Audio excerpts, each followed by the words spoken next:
took less than a week and more than 50 years to topple the brutal Assad regime in Syria. For more than half a century, the Assad family ruled over Syria with an iron fist and did not tolerate any dissent. When the Arab Spring occurred in 2011 and Syrians rose up, Bashar al-Assad cracked down, throwing hundreds of thousands in prison and bombing his own people. To help shore up Assad's support, Iran and Russia propped up the regime, asserting their own influence in the region. Fast forward 13 years, Russia is consumed with its war in Ukraine, and Iran is severely damaged and distracted by Israel's war against Hezbollah. The rebels were able to take advantage of the opening. Bashar al-Assad fled to Moscow while tens of thousands of refugees have returned to their homes. But it's unclear who is in charge. The U.S. is watching closely to see what emerges. For security, the U.S. struck more than 75 ISIS targets in response. It's important to mention that the man who is leading the charge is Abu Muhammad al-Golani. He is someone who at one point did have ties to anti-American forces in Iraq. He's now preaching pluralism and tolerance, but can that be believed? Now with us to explain all of this is Joyce Karam, a senior news editor for Al Monitor. She has covered the region for decades. Welcome to Rising. Great to be with you. So I think there's a lot of jubilation at the Assad regime falling, Assad being a very brutal authoritarian ruler. But the question becomes, what is next for this country? And as with so many of the other Middle Eastern countries, when the leader who was not good, make no mistakes, Gaddafi, Saddam, etc., when they go, what replaces them? And particularly in Libya, the experience was not so great.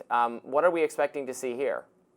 No, for sure. What we're seeing unfold in Syria is truly historic. It's on par with what we see in 1979, the Islamic Revolution in Iran, with other big events in the region, such as the fall of Saddam Hussein. However, you raise important point. What is next? We don't know yet. That's the answer. This is a transition that's still unfolding.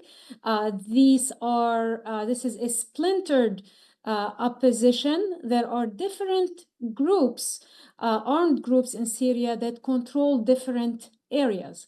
For example, in Damascus, the capital, HTS was not as present there as was the Free Syrian Army and the southern rebels. In the north, we see a mix between HTS and Kurdish groups. So how will this all emerge? It's happening right now. These groups are talking. HTS is communicating with inside leaders and with outside forces to work out the transition, to work out an arrangement that would be hopefully smoother than Libya, smoother than Iraq, but we are not there yet. In relation to that, Joyce, what do you think are the chances of a reasonably stable Syria coming into being? And related to that, what are we to make of this man, Abu Muhammad al-Golani, someone who I think has been unfamiliar to most Western audiences until very recently, and is now obviously a pivotal figure? What do you make of him? Two very good questions. Important to note that Syria has been unstable for the last decade and a half, since 2011, since the uprising and then the war. So the degree of stability is still unclear. It depends on the kind of transition that the opposition groups and the remnants of the Assad regime would agree to. So that's one. If there is an agreement in place, if there is a power sharing structure like we saw in Lebanon, for example, after the war in 1990, that would be very good, the best scenario for Syria.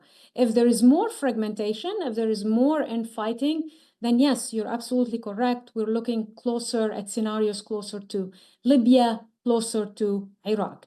Now, as far as Muhammad al-Golani, what we know about him, he's the head of the HTS movement. He's a jihadist leader. He made his his name and his fame after being released from U.S. detention in Iraq. He formed the group Jabhat al-Nusra, which was affiliated with Al-Qaeda, closely affiliated with Al-Qaeda. Over the years, that group changed its name and changed its affiliation into Hayat Tahrir Sham. It became more inbred within the Syrian environment and less so with outside jihadist groups and with Al-Qaeda. In the last 4 to 5 years, Julani himself has led HTS to fight Al-Qaeda in Syria, sometimes to clash with ISIS as well. So he reinvented himself to fit better in the Syrian environment within the Syrian opposition. Now, of course, he's designated as terrorist. He's designated by the US, even by Turkey, who's working with him now as his forces advanced in Syria. We can tell by his language, by how he reinvented himself and evolved over time, is his tone has moderated a tiny bit, not a lot. So if you listen to his speech on Sunday at the Umayyad Mosque, it's a message of unity for all Syrians. He asked his supporters not to loot. He's asking people to come together to work on an inclusive transition for Syria. We even now know his real name, Ahmad al-Shara. He is going more by that now. So this is a big change for a man who was almost in the darkness and worked behind the scenes for so long, to be working now in the open with his real name. And he's obviously the most powerful Syrian rebel leader at the moment. So the U.S. bombed these ISIS targets in Syria without, as far as I know, a congressional authorization for the president to be fighting ISIS in Syria itself. But of course, we do have the global war on terror against groups like ISIS. So what does this do for U.S. involvement in the region? I think Donald Trump and J.D. Vance have both said this is not our fight and we do not want to be involved.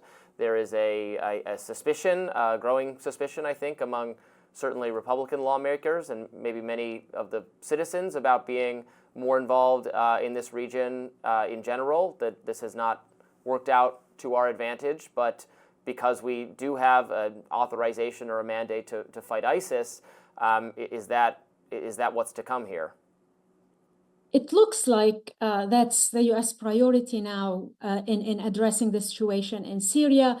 We've gone full circle in the U.S. role from 2012 and calling on Assad to step down. If you remember, Barack Obama at the time, to not responding to the chemical weapons attack. And now what you're seeing is, we're sort of happy that Bashar al-Assad is out, but this is not our problem. We want to stay out of it. Let the Syrians, let middle powers in the region, such as Turkey, Jordan, other groups, other countries, work out the political transition in Syria. But the U.S. mission, the U.S. priority remains fixated on ISIS, to prevent a resurgence of ISIS, to prevent that from the current fragmentation, from the current infighting between some opposition groups, that ISIS doesn't take advantage of that. So in the short term, we're still likely to see more of that. In the medium and long term, we'll have to wait to see what President-elect Trump, what strategy he would want for Syria. This is obviously, you remember from 2019, President Trump then wanted to withdraw U.S. forces from Syria. The situation is very different today, so we'll have to wait and see what the next administration does. Joyce Karam, Senior News Editor with Al Monitor, thanks for joining us. Thank you so much.